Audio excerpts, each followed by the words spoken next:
So, Kathy, would you like to start the recording? Great, thank you very much. So, this is the data and the importance of representation session, which is part of our series of Lunch and Learn data sessions. My name is Sami, and I am Equality, Diversity, Inclusion Partner and Data Analyst Lead at the University of Manchester. And I'm going to let Lauren to introduce herself. Hi, I'm Lauren. I'm the data analyst, also working alongside Sami in the EDI Directorate. Great. So you've already met us if you went to any of the other sessions, Lunch and Learn sessions, and you also might have met Kathy. So I'm going to let her to introduce herself as well. Afternoon all, I'm Kathy Bradley, I'm EDI partner and I support the gender equality work and the disability work we do at the university, and I support women at Manchester. Great, thank you very much. So today we're going to talk mainly about International Women's Day. If you've been to some of the other Lunch and Learns, there's a couple maybe of slides that are going to be familiar to you. But other than that, we're going to talk a bit about the overall EDI university strategy, and then talk a bit about how this particular talk feeds into that. Then there is going to be a quiz that Lauren prepared for you to test your understanding of representation of women in the country, in higher education and at our university. And then we're going to talk a bit about the impact of data. So how we've been using this data to support progress of female and male student and staff at the University of Manchester. So next slide, please, Lauren.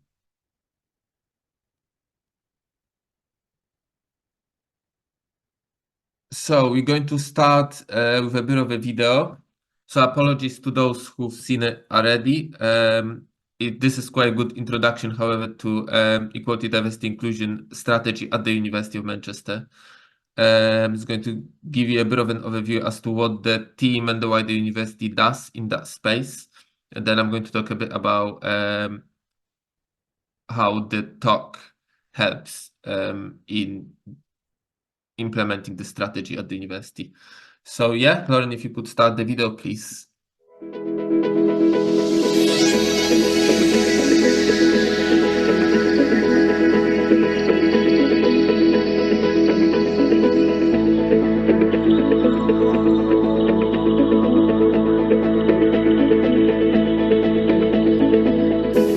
This is our equality, diversity and inclusion strategy.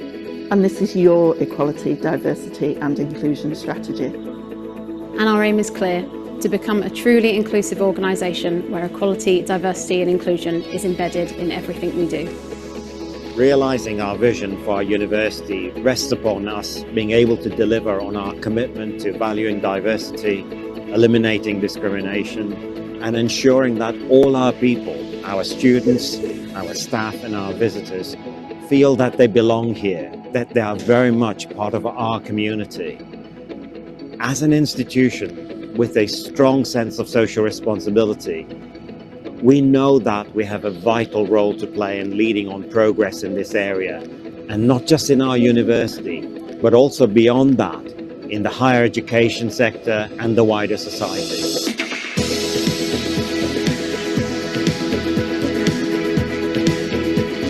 At the University of Manchester, we celebrate our difference. The diversity of our people is what makes us who we are. And that's why we included all of our community in the development of the Equality, Diversity and Inclusion strategy. Your ideas have helped shape the 3 key themes.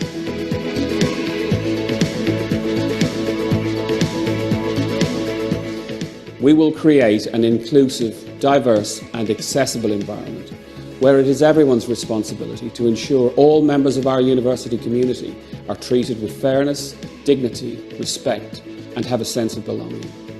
This is reflected in our structures, our priorities and how we interact with each other.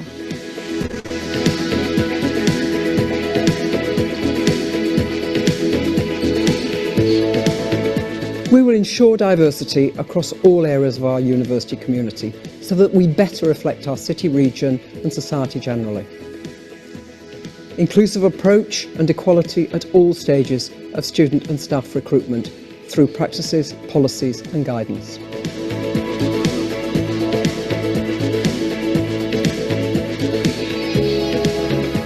We will create an environment where all staff and students feel supported and encouraged to achieve their full potential.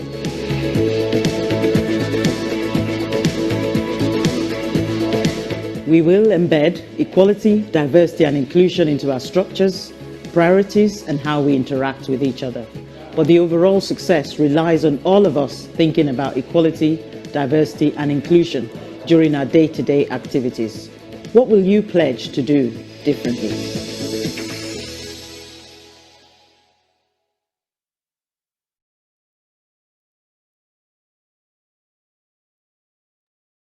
Yeah, thanks. So this hopefully gives you some idea about the our equality, diversity, inclusion strategy at the University of Manchester. You've heard a lot there about the inclusion, diversity of our community and recognition of colleagues. And one of the ways to achieve that is the International Women's Day celebration, which included various different events throughout the month. So we've had a month of thought-provoking talks and events that were taking place across the university. And the campaign theme for this year was Inspire Inclusion, which aims to collectively forge a more inclusive world for women. Kathy, would you like to say a couple of words?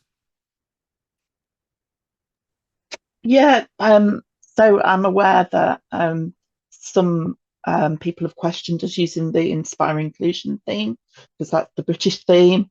Of course, the United Nations generally uses a completely different theme, but we felt it was really important actually to use the Inspire Inclusion theme this year to really help push forward our strategy and the work that we're doing in this space and the amazing Athena Swan Award and all of that.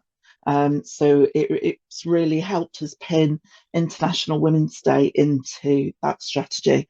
And of course, Women at Manchester had a brilliant event last week, and thank you to all those who attended. We're going to make that available online for people to review afterwards. There you go, Sami. Hey, thanks. So now we're going to move a bit about understanding of the definitions and how we specifically how we collect. So as you probably know, sex is part of one of the protected characteristics under the Equality Act, but it would be good at the beginning to distinguish between legal sex and gender identity. So the legal sex is female or male, and it's sex biologically determined at birth. And the gender identity refers more to a person's sense of their own gender, whether male, female, and other categories such as non-binary. This may or may not be the same as the sex registered at birth. So we do collect both. We're constantly trying to make sure that data collection is as good as possibly can be. I'm going to talk about this later. But in general, on this presentation, and when we're going to talk about it later during the quiz, we're going to concentrate on legal sex. As I mentioned, there is some data about gender identity. So we do ask colleagues at the start whether the gender is the same as the one assigned at birth. So we do have some data about transgender colleagues and non-binary colleagues, but we still need to improve quality of that data. So we can talk a bit more about this on the Q&A at the end, and you are welcome to send your questions in the chat. Just to reiterate, the census 2021 also asked the question, what is your sex, with two options, female, male. So now I'm going to give it to Lauren So she's going to ask you some question about UK's female population in the UK, in higher education at our university, to see whether you have a good understanding of representation of women. Go Thank for you, it, Lauren. Sami. Thanks. So as Sami said, we're going to do an interactive quiz. So if you could get the chat up, and I'm going to ask you 7 questions, all of which are multiple choice, and it's quizzing your perception of the UK's female population. So this is UK-wide, and then more specifically in higher education, and then within our own university. So yeah, with each question, I'll ask it, and if you could please put your answers within the chat, after which I'll reveal the answer. And we also provide any public data sources should you be interested to look into any of the topics further. So first question. So given that the population, the female-male split within Greater Manchester and then local authority district, Manchester Local Authority District is 50-50 approximately. Given that, I want to ask, which occupations of these 4 here has the largest female workforce? So cooks, waitresses, waiters, social workers, and probation officers. And yeah, I can see, I was going to say, if everyone can put A, B, C, or D in the chat, it looks like many people have put C, social worker. In fact, not many people have gone for an answer beyond that. Laura, I can see you put cooks. So as it's slowing down the answers, I'll go to the next slide. The answer is actually D, probation officer, which no one guessed, and this is actually very surprising to myself as well. But yeah, that was 83%, whereas the one that was the most popular answer, social workers, wasn't far behind with 81%. So the following questions are to do with the proportions of women within higher education. Higher education data is collected and shared by the Higher Education Statistics Agency. I'll refer to this as HESA. And such important statistical reports on staff member characteristics allows organisations to ensure sufficient time and resources are being allocated to the correct spaces to best benefit its workforce. So first question is, what percentage of all students in higher education are female? And this is the question using HESA data. So this is for all higher education providers within the UK.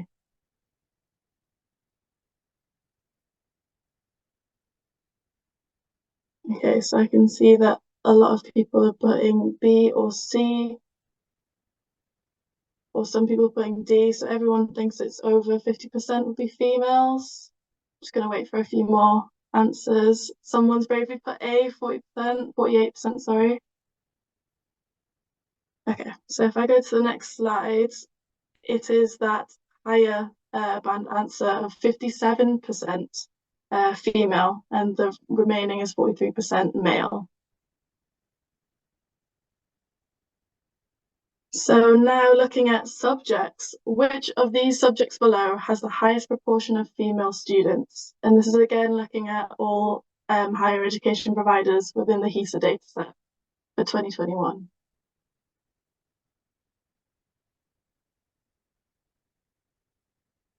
Okay, so quite a mixed bag this time. You can see that a lot of people are saying media, journalism and communications, some think law, others medicine and dentistry. No one thinks history. Okay, since the answers have slowed down, I'll go to the next slide. So the answer is B, law, with 64% of those students being female.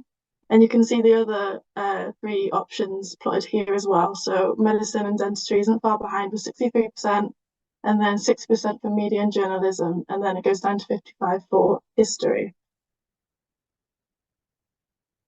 So now we're going to consider pay gap, gender pay gap data, which is something we publish, and we're actually currently publishing the one for 2024. So using HESA data again, or rather UCEA data, what is the mean gender pay gap recorded for all UK higher education providers?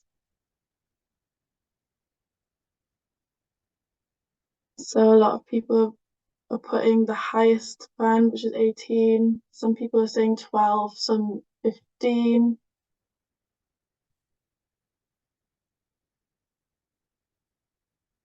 Any more answers? Some more people are saying 18.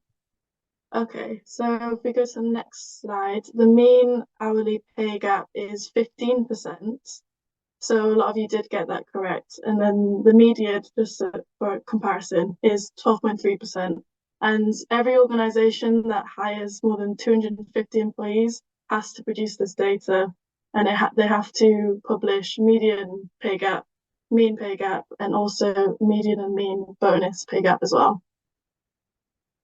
So now I want to consider a list of the Russell Group universities. So which of these universities on your screen do you think has the lowest mean gender pay gap? And this is using 2023 benchmarking data from UCEA again. So quite a few have said University of Sheffield. A lot of confident answers for our own university, the University of Manchester. Some for the London universities as well, but not many guesses for that. Okay, so on to the next slide. You can see that the answer is actually A, UCL, which some of you did get. So they have a gender pay gap, a mean gender pay gap of 11.7%. And I've plotted all of the Russell Group universities here, and you can see that our university is actually second in that list with 14.1%. And this is using data from last year. So now I'm going to go more into our own university data set. So what proportion of our University of Manchester academic staff do you think are female of these 4 options? So a wide variety now, going from some people saying 45%, a few people saying 51%. This one is quite difficult because the gaps are quite small. But I can see that there is a big range of people thinking it's either above or below 50%. So I'll go on to the next slide since answers are slowing down. The answer is A, 45%, which quite a few of you did get. And you can see that from the overall staff population, it is 51.5% female. But this is a big gap between professional services and academic. So professional services has 58% women, whereas in academic it drops to 45%. So there's a lot of work to be done here. And this is also just showing how this has changed across the past 5 years as well. So you can see that it has, for academics, it has been increasing since 2018, where it used to be 42% female. And then this asks, how many Black female professors are there in all UK higher education providers? So this is using an intersectional lens, which is very important, as you'll hopefully see later on. So this is for across the whole university, sorry, the whole of the UK this time. So I can see a lot of people putting A, 60, some are putting B, 120, and only a few, I think one of you said 180. So, and then yeah, more guesses for A or B. So the count is actually 60 female Black professors in the whole of the UK. We actually only have one within our own university, Professor Dawn Edge. And you can see here on this plot the number of female Black professors, number of male Black professors, and then the percentage of Black professors within that sex group. So of all of those Black professors, only 29% are female. And now I'm going to hand back over to Sami, who will talk about why we actually analyze this data. Thank you. Yeah, thanks. And so you've had just an opportunity to see some of the data that we've gathered. So here's a bit about why do we do all of this. There are some legal, moral, and business reasons for data analytics. From the legal perspective, I've already mentioned the Equality Act 2010, which means that we've got our public sector duty to provide the data on the annual basis. An example of that is Equality Information Report. Some of the charts that you've seen in the quiz come from that report. And it's on our website on the annual basis on March every year. So this year's one is going to be published by the end of this month. And does have an analysis of various different protected characteristics, including, of course, gender, and also intersectionality of gender with other protected characteristics as well. Another thing I already mentioned, it's compulsory for employees to publish information about the gender pay gap, also on an annual basis. So this is also going to be published by the end of this month for our university. In addition, the university also publishes ethnicity and disability pay gap, and we have plans also to publish sexual orientation and religion pay gaps as well. So this is also going to be published in that report. I've already mentioned that equality, diversity, inclusion, when you've looked at the video regarding the strategy, you can see that equality, diversity, inclusion is very much part of our university strategy, of our people, our values, because it is the right thing to do for us. And also another important way why we need the data are various different charter marks.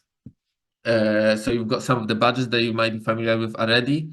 Athena Swan, which is the charter mark which looks at the recruitment and progress of female staff and students at the university, as well as general gender equality. Also Race Equality Charter, which we've achieved a silver award last year, which looks at the ethnic minority staff and students at the university. We also need data for Stonewall Employer Index, which looks at inclusivity of LGBTQ plus colleagues. And also we need data about disability for Disability Confident, which is a charter mark which looks at the inclusion of our disabled colleagues. We also need data about diversity for Research Excellence Framework. So this is exercise which looks at the how good we are at research, but there is a lot of equality, diversity, inclusion data that needs to go into that diversity of researchers, progress of our academic colleagues, and how does that differ but different protected characteristics. Also, Office for Students asks us for data in regards to student recruitment, access, non-continuation, attainment, as well as destinations after graduation. So importantly, data, including the data about gender, is part of that.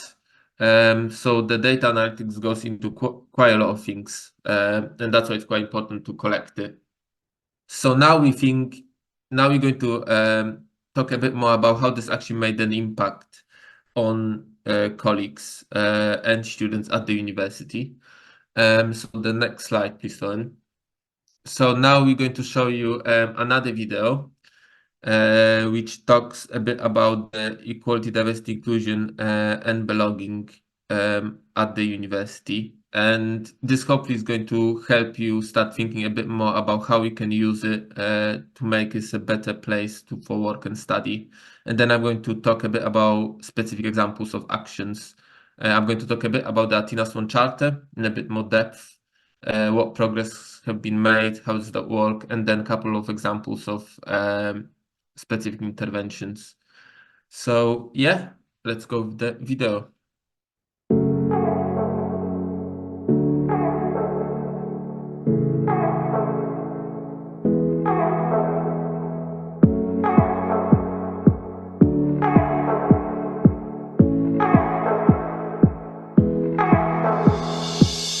At Manchester, we celebrate our differences.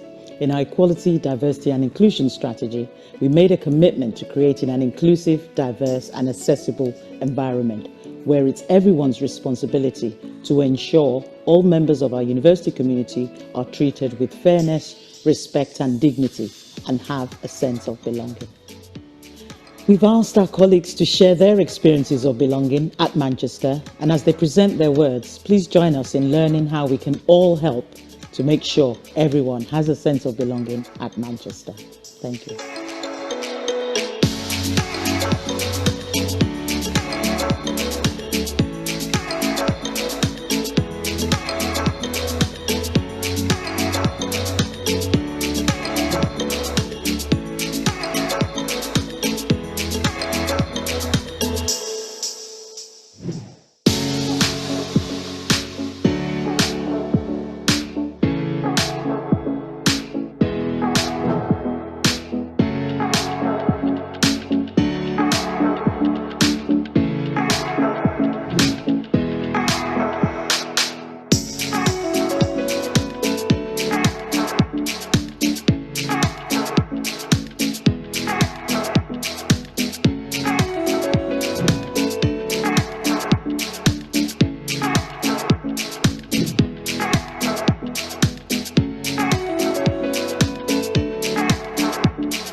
Yes, thank you. So that hopefully is going to give you some idea about the impact that we're trying to make at the university. So now I'm going to talk a bit about the how we actually use the data in order to make sure that we actually are impactful. So firstly, let's talk about the Athena Swan Charter. So Athena Swan Charter recognizes and celebrates good practice towards the advancement of gender equality, representation, progress, and success for all. The charter is run by Advanced HE and is now a global framework supporting and transforming gender equality within higher education and research. So the university has been a member of the Athena Swan Charter since 2008, and there are 3 levels of the Athena Swan Awards. So there's bronze one, which recognizes the institutions have been good at planning potential actions. Silver, which scrutinizes in a bit more depth about what the university is actually doing. So not just planning, but also actions which already has been taken place. And gold, which is about sustaining successful interventions. The University of Manchester is currently been awarded with the Silver Award, which recognizes our commitment to a culture change within the university towards a more inclusive, representative, and progressive environment. Next slide, please, Lauren. So, what difference has Athena Swan made to women equality at Manchester? So on this slide, you have a bit of a short history as to how this happened. In 2008, the university had the Bronze Award, but there was no individual school charters. In 2018, Faculty of Science and Engineering and the Faculty of Humanities held the Bronze, and Faculty of Biology, Medicine and Health had Silver. and we could start to see the increases in female students, academics, and senior professional services leadership. In 2023, this proportion increased further, and the mean gender pay gap fell to 12.8% from 18.4% in 2018. So as you can see, there've been quite a lot of progress at the university, but obviously we won't stop there. So this visual also set a target for 2028, outlining further progress and looking through an intersectional lens at ethnic minority female professors, ethnic minority disabled professors, and so on. And also we will recognize binary gender data analysis as well. So we're going to work on this even further, like I mentioned earlier. So next slide, please, Lauren. So at the moment we've got action plan, which is here. So this is something, so we've got a blue, amber, and green action plans to make sure that we are following with our commitments from the charter and that we're actually implementing all of the things that we said we're going to implement.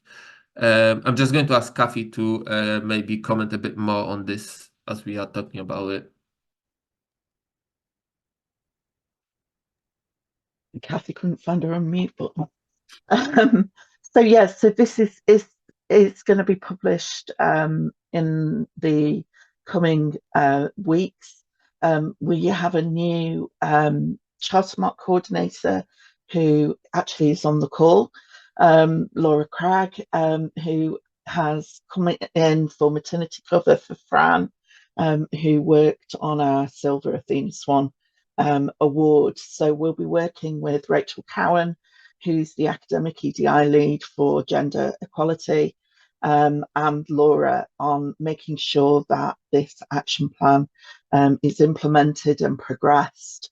And we've got you'll see lots of work coming up over the next few months as Laura and Rachel and I start to reconvene the SAT, the self-assessment team, and we start implementing a lot of these actions. And we're going to look at more intersectional work between all the charters as well over the next few months. So lots of work going on across the university on this. Okay, yeah, thank you very much, Kathy. So Lauren, next slide, please. So going back to the specific interventions, so the first thing I'm going to talk about a bit is Aurora. So the Aurora Women's Leadership Development Program is a key initiative to address the underrepresentation of women leaders in higher education. So the Aurora program aims to enable a wide range of women to think of themselves as future leaders, providing a positive experience of leadership and encouraging participants to recognize their talents and capabilities, develop the skills they will need, and to step up to future leadership positions. The program itself, it sort of concentrates on a couple of areas. And those core areas are associated with leadership success. So there is an understanding organizations and the sector, developing leadership behavior, skills and knowledge, identifying and overcoming barriers and obstacles, growing confidence and the leadership identity, and building networks, coalitions and support processes. So since it first started running in 2014, we had about 122 women from across the university who have been supported through the program. Of this, 39 academics and 14 PS staff have been promoted to higher roles, including grade 8 leadership roles. So we would look at it as a successful intervention. And obviously we need data in order to ensure that we know how those who were on the program are progressing further on. Sometimes this is done through surveys, but sometimes it's also done from the central data sets. Next slide, please, Rowan.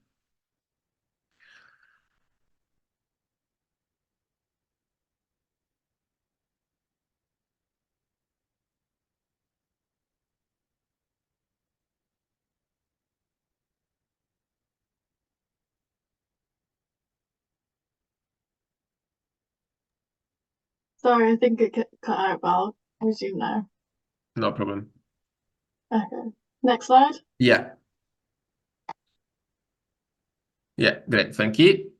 So here we've got, I'm going to talk a bit about a couple of other examples of leadership programs, Women into Leadership and Stella HE.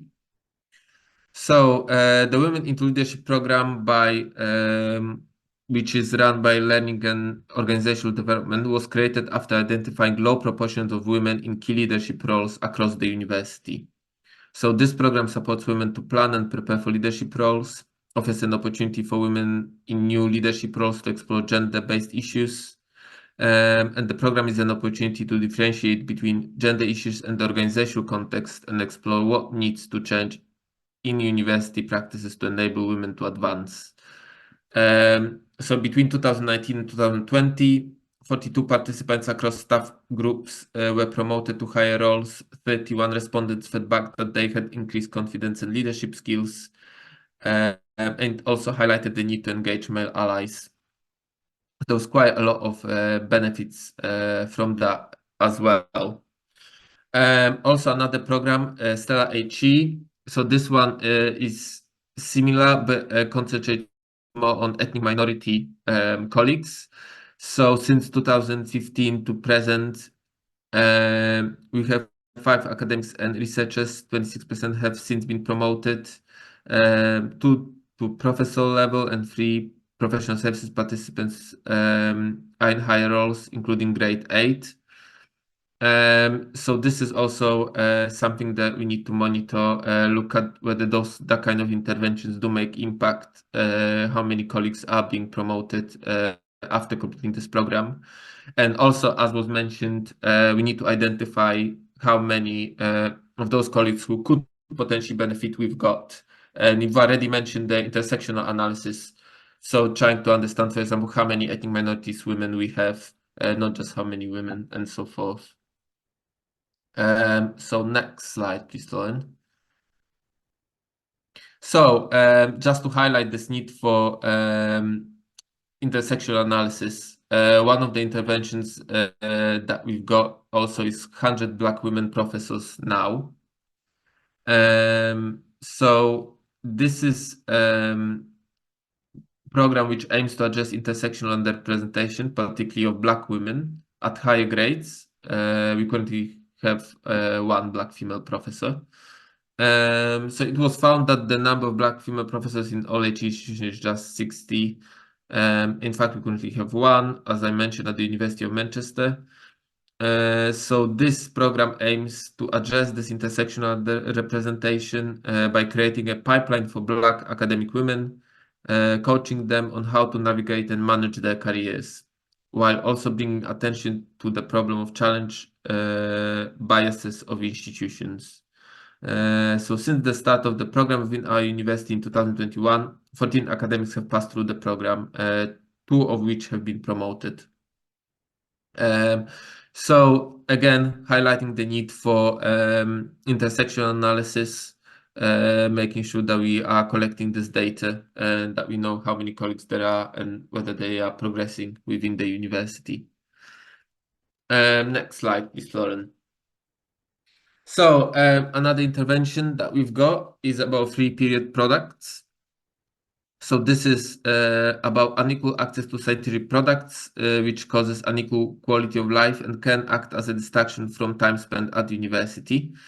Therefore, the University of Manchester launched a new scheme on 27th of March last year as part of our cost of living support package to help tackle period poverty across campus. So now we've got free scientific products are provided in 100 toilets across the campus.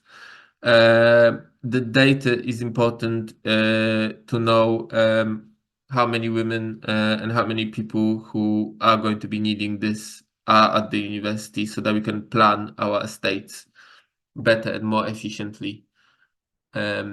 Next slide, please, Lauren. So this is just a reminder of what we collect from employees and students. So this is basically a list of protected characteristics. So we've got age, disability, gender assignment. We've looked at various different types of leave, pregnancy, maternity, paternity, shared parental leave as well. We look at ethnicity, religion or belief, legal sex and sexual orientation. So these are information that we analyze and we need to analyze about our staff and students at the university. Next slide, please, Lauren. So we are constantly trying to make sure that the quality of the data is the best as possible. And that's why we really would like our colleagues to submit the protected characteristics in the system. So we've got 100% for legal sex, age, almost 100% for nationality, ethnicity. We are constantly working to make sure that the more colleagues share their religion and sexual orientation. So at the moment, about a bit more than 70% of our colleagues, staff members at the university do. And with disabilities, quite complicated. So we've got about 7% maybe of colleagues who say that they are disabled. But when we look at the data of how many colleagues are using disability advisory support service, then we get a number which is more like 12 or 13. So we know that still quite a lot of our colleagues feel uncomfortable with sharing the disability status, but we trying hopefully including that through that kind of actions like Lunch and Learn to explain why this is important, how we can make a difference. So, and you can also have a look at the and watch Disability Lunch and Learn that we've run last year. Next slide, please, Lauren. So this is an ask to all of you. Make sure that you shared your information and that your information is up to date.